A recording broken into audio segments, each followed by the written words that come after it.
अच्छा, हम सेकंड इसके पार्ट को डिस्कस कर रहे थे, जहाँ पे हमें इस y को जो है वो पार्शली डिफरेंशिएट करना है विद रिस्पेक्ट टू m। तो अगर ये याद हो कि अगर हमारे पास हम जिसके रिस्पेक्ट से डिफरेंशिएट कर रहे होते हैं और वो पावर में अगर होता है तो उसका जो डेरिवेटिव आता है that is like for example अगर x पावर m लिखा हुआ है तो उसका जो डेरिवेटिव आएगा वो हमारे पास m log x आएगा। ठीक है, मीन्स आपके पास जो derivative of d over dx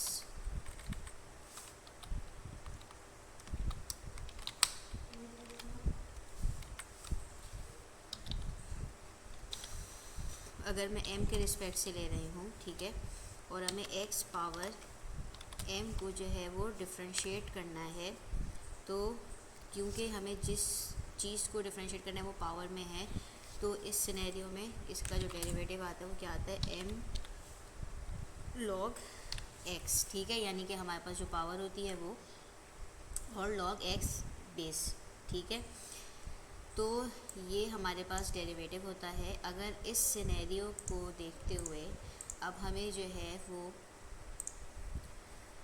इसको डिफरेंशिएट करना है। ठीक है, हमें पता है कि हमारे पास यहाँ पे u डॉट v अप्लाई हो रहा है, तो इस वक्त हम ये अज्यूम कर लेते हैं कि this component is u and this component is v।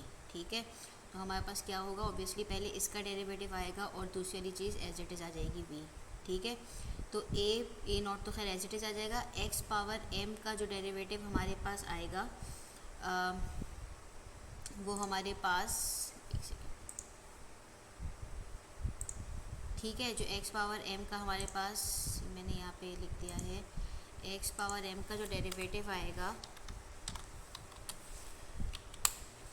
वो ये आएगा। सही है, x पावर m का डेरिवेटिव क्या है कि जो भी हमारे पास डेरिवेटिव है वो as it is and then log x। ठीक है, जो यानी कि बेस जो है वो हमारे पास विद log आ जाएगी।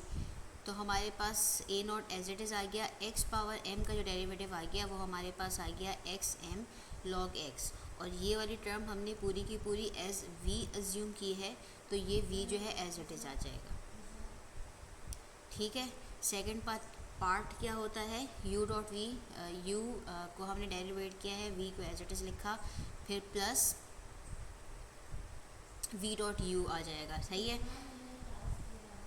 यहाँ पे हम एक काम एक्स्ट्रा क्या कर रहे हैं कि हम ये चीज़ और इसको एक y कंसीडर कर रहे हैं।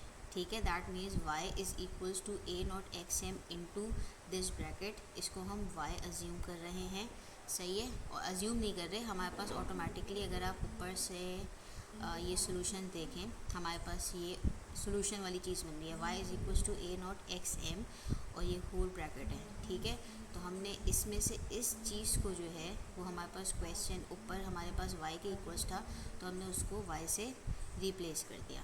ठीक है, तो हमारे पास ये जो चीज़ बन गई क्या बन गई, y log x। अब इसका सेकंड पार्ट क्या होगा, v डैश u, तो u तो पहले एज इट इज़ आ जाएगा, यानी कि a नॉट एक्स एम तो एज इट इज़ आ जाएगा। अब हमें क्या करना है, इस वाले पार्ट का डिफरेंट डेरिवेटिव लेना है, तो इस वाले पार्ट में 1 का तो डेरिवेटिव 0 हो गया। अब मेरे पास जो ये वाली टर्म बची, ये वाली टर्म हमारे पास क्या है, x square m plus 2 whole square. तो अगर हम इसको चाहें तो हम ऐसे लिख सकते हैं x square plus m plus 2 power -2। ठीक है, और जब इसका डेरिवेटिव लेंगे तो हमारे पास ये -2 आ जाएगा, और क्योंकि एक्स स्क्वायर तो अपनी जगह यहाँ पर एक्स स्क्वायर भी आएगा। ठीक है, और ये हमारे पास पावर में -1 हो जाएगा, तो ये -3 जो सिंपल डेरिवेटिव जिस तरह से लिया जाता है, फिर अंदर ब्रैकेट का भी लिया जाता है, तो m तो अंदर 1 है तो इसलिए बाहर 1 ही आएगा, तो हमारे पास ये डेरिवेटिव ये आ गया। इसके बाद जो नेक्स्ट टर्म है x पावर 4 का, उसका भी डेरिवेटिव जो है हम इसी तरह से फाइंड आउट करेंगे। तो नेक्स्ट पावर 4 का जो डेरिवेटिव है वो हमारे पास कुछ इस तरह का आ जाएगा। ठीक है, तो बेसिकली हमने यहाँ पे u डॉट v का फॉर्मूला लगाया। जब हमने इसको सिंप्लीफाई कर दिया, इसके बाद हम क्या करते हैं, जब हमने डावा वाई ओवर डावा एम फाइंड आउट कर लिया तो नेक्स्ट हमें क्या करना है, m is equals to 0 put करना है। दैट मीन्स इसके अंदर जहाँ जहाँ एम है वहाँ पे आप 0 पुट कर देंगे। तो ये मेरे पास log x तो एज इट इज़ रहा, x पावर m की जगह पे 0 आ गया और यहाँ पे जो भी कुछ था वो हमारे पास 0 पुट हुआ। ठीक है, तो जब हमारे पास इसमें 0 पुट करने के बाद बेसिकली हमारे पास ये एक्सप्रेशन डेवलप हो गई। इस क्वेश्चन को ख़ुद से ज़रूर सॉल्व कीजिएगा ताकि जो भी स्टेप्स हैं उसको आप इम्प्लीमेंट खुद से सॉल्व कर सकें। तो हमारे पास जो दूसरा सोल्यूशन यानी कि y2 जो है वो हमारे पास ये जनरेट हो गया। ठीक है, तो हमारे पास अगर हमें कंप्लीट सोल्यूशन लिखना हो तो कंप्लीट हमारे पास सोल्यूशन क्या होगा, y इज़ इक्वल्स टू, ये हमारे पास क्या है जो हमारे पास फर्स्ट सोल्यूशन था, और मतलब हमने इसमें से C1 यानी कि जो स्टार्ट में थी ना स्टेटमेंट आपकी, दिस वन कंप्लीट सोल्यूशन हमारा ये है ना। ठीक है, C1 y of m1 plus C2 डावा y ओवर डावा m2 यानी कि ये वाली चीज़ स्टेटमेंट यहाँ पर है। ठीक है, हमेशा याद रखिए जो हमारे पास जब भी y2 बनेगा यानी कि ये जो अभी हमारे पास बना वो हमेशा इस शक्ल का बनेगा।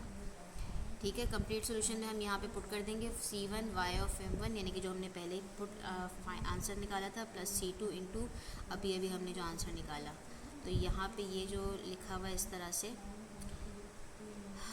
बेसिकली हमने इसके अंदर कॉमन निकाल लिया C1 और C2 log x को, और ये पूरी एक सीरीज जनरेट हो गई।